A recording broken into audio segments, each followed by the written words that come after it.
wonder if you guys can hear the bells. I mean, they're not too far away, but anyway, so I'm very excited about our next subject, friends. Our next essay is entitled Frankness and Reserve, which I think is the best title for anything, really. I mean, great band name, right? I mean, great product, really, of anything. So, this book was published in 1865.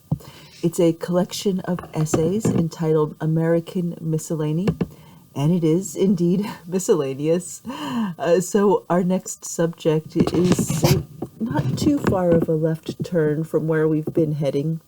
Our past subject was essay number 121. It was called Libraries at Constantinople. And it was, just a little exposition on that literary world in 1865.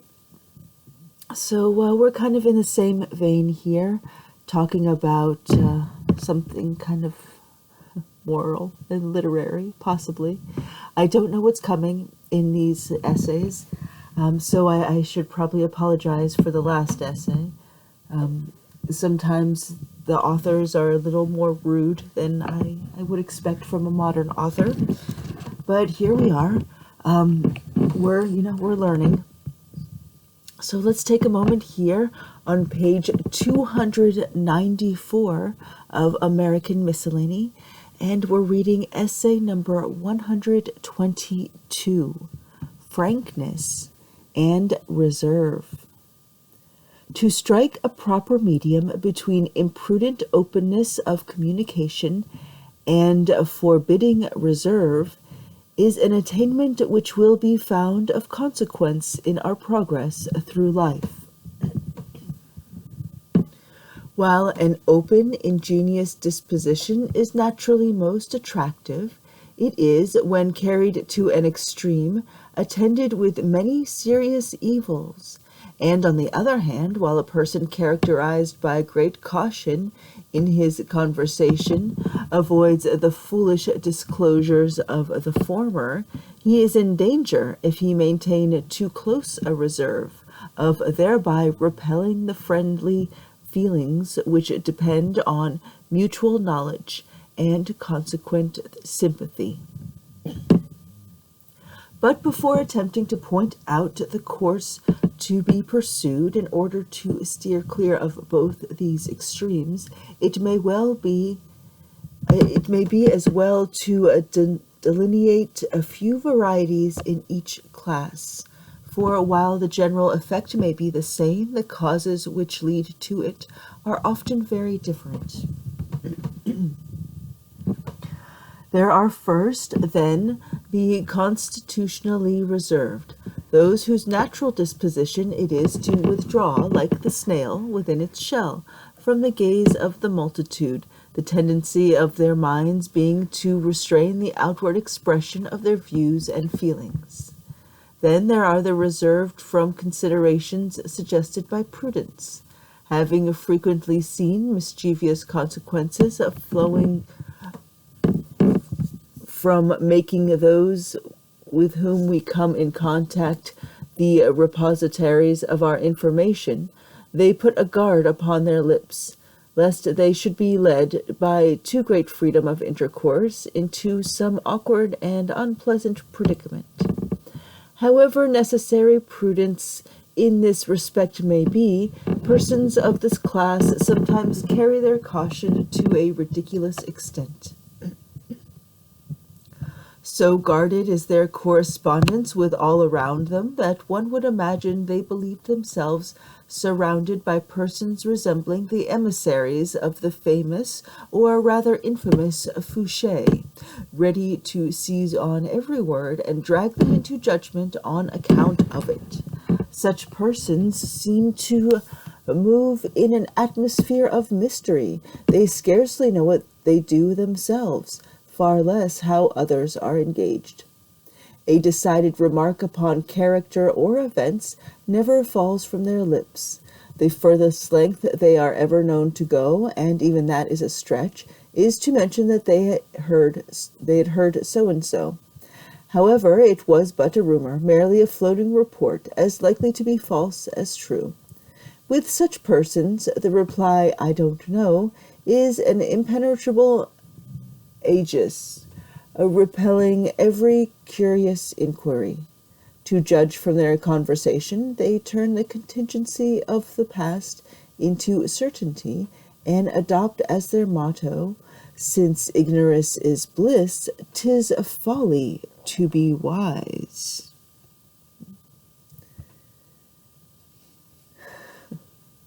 The story of my life.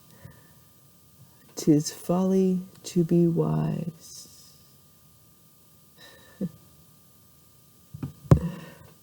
My sister remembers that. A third class we find characterized by dignified reserve. A number of those little incidents and events which possess interest in the estimation of others are passed over by them as unworthy of notice. They look with a feeling bordering on contempt upon the trifles which, judging from the conversation in vogue, seems to occupy the attention of others.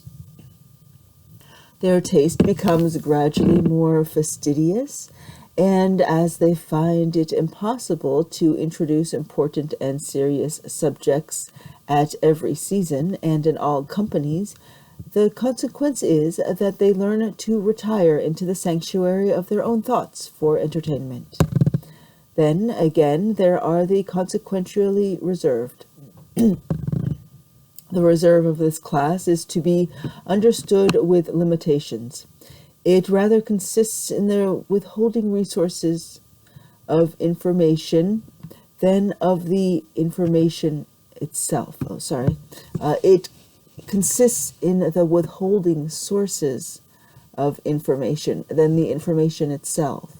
To say, "I read so-and-so in the newspapers," or "such a person told me this," would in their estimation be unpardonable lowering of their consequence. Such phrases as "I understand" or "I am told" convey a far grander and more indefinite idea to their hearers of their knowledge of men and things.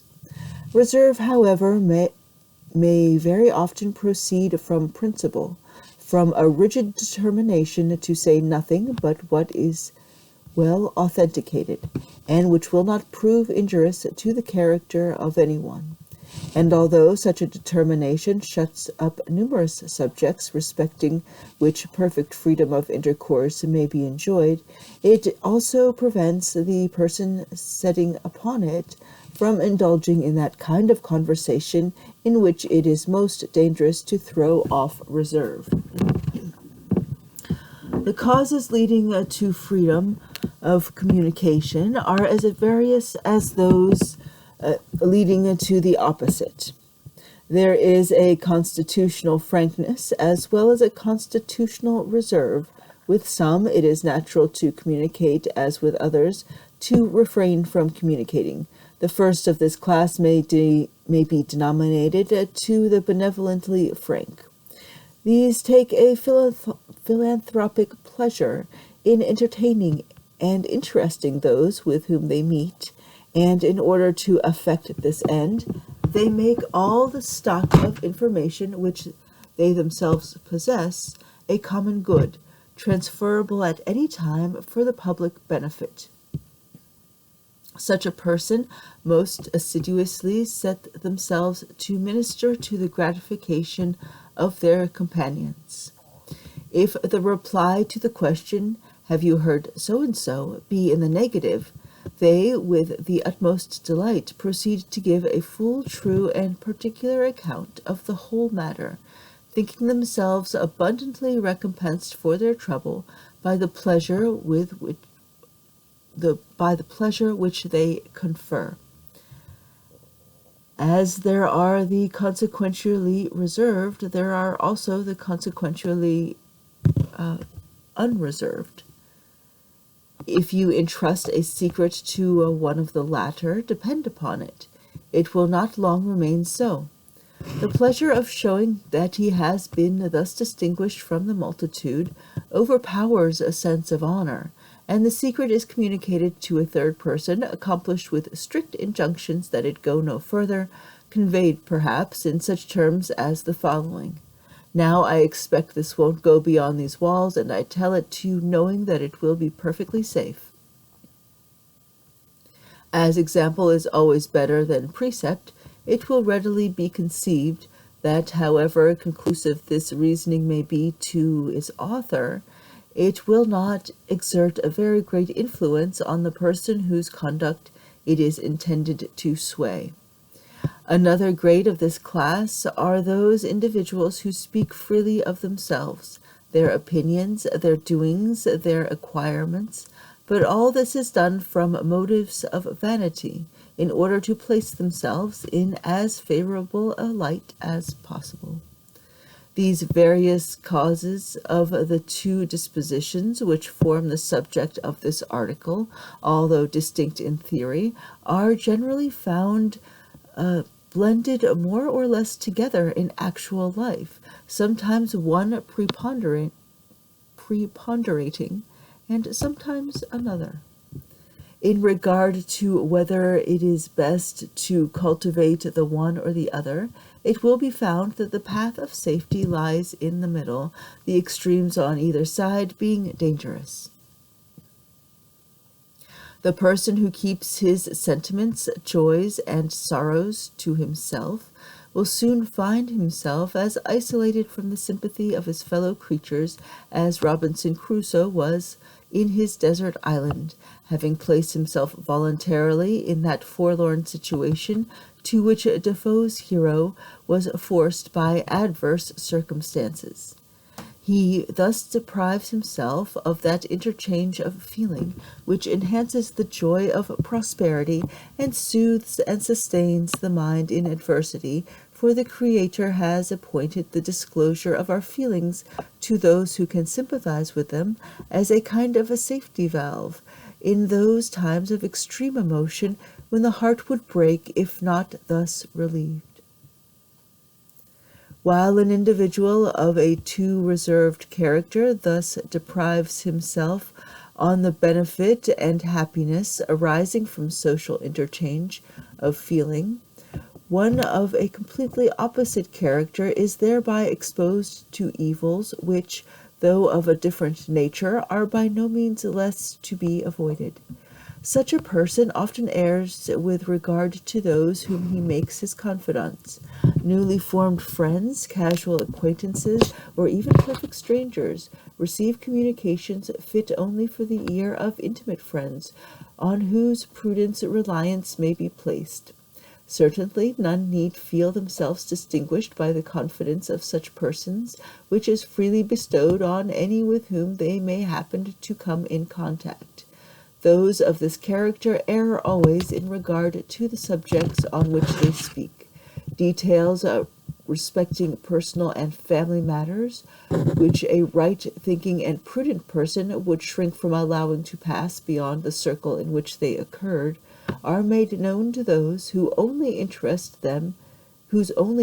in them is the gratification of their curiosity, and being furnished with the means of communicating to others what was so thoughtlessly made known to them.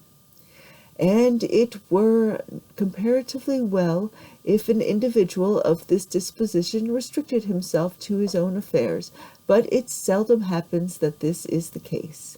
He who exposes his own concerns to the public is not likely to be very chary about those of others, and rash judgments in regard to character and exaggerated or ill-authenticated reports of matters are thrown about, as if the individual were utterly careless of the injuries which giving currency to such statements may inflict on those who are the subjects of them.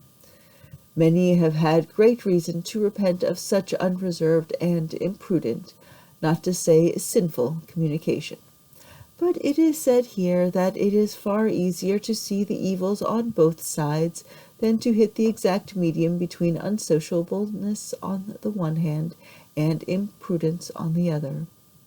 So it is, but still to reach this is a point of some importance in the minor morals of life, and it is worthwhile to make an effort to do so. To gain this object, we should use discrimination, both in regard to whom we speak and what we speak about.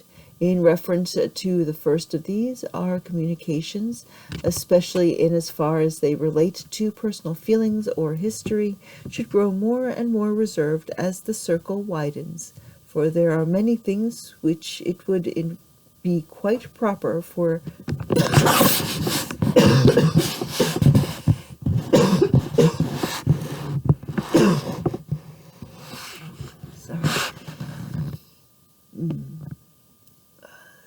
there are many things which it would be quite proper for an individual to speak freely of in his own family, talk of in the same manner to mere acquaintances or strangers. For while in the one case such openness tends to strengthen affection, in the other it may only furnish an aliment to the curious, or, as sometimes happens, weapons to the designing. In regard to what we speak of, we should be careful to say nothing, either directly or indirectly, for the mere purpose of showing off ourselves, our amiable character, our knowledge, our connections, and the like. And if we are tempted to introduce subjects for any such purpose, we should immediately check ourselves, remembering the counsel of the wise man, let another praise thee, and not thine own lips. Again, in all our communications, we ought to have a strict regard to character, putting out of view altogether a worse motive. We ought never, for the mere purpose of having something interesting to say, thoughtlessly make statements injurious to the characters of others. On the other hand, we ought to avoid making a mystery of trifles, and of those things, the communication of which, while it may gratify others, can neither injure ourselves nor them. Free and unreserved communication of thought and feeling is at once the cement and charm of domestic life, but there is a vast variety of topics of general interest, which may furnish us with subjects of both useful and interesting conversation in the other circles in which we may move, and thus preserve inviolable these matters, the publishing of which often manifests both imprudence and vanity.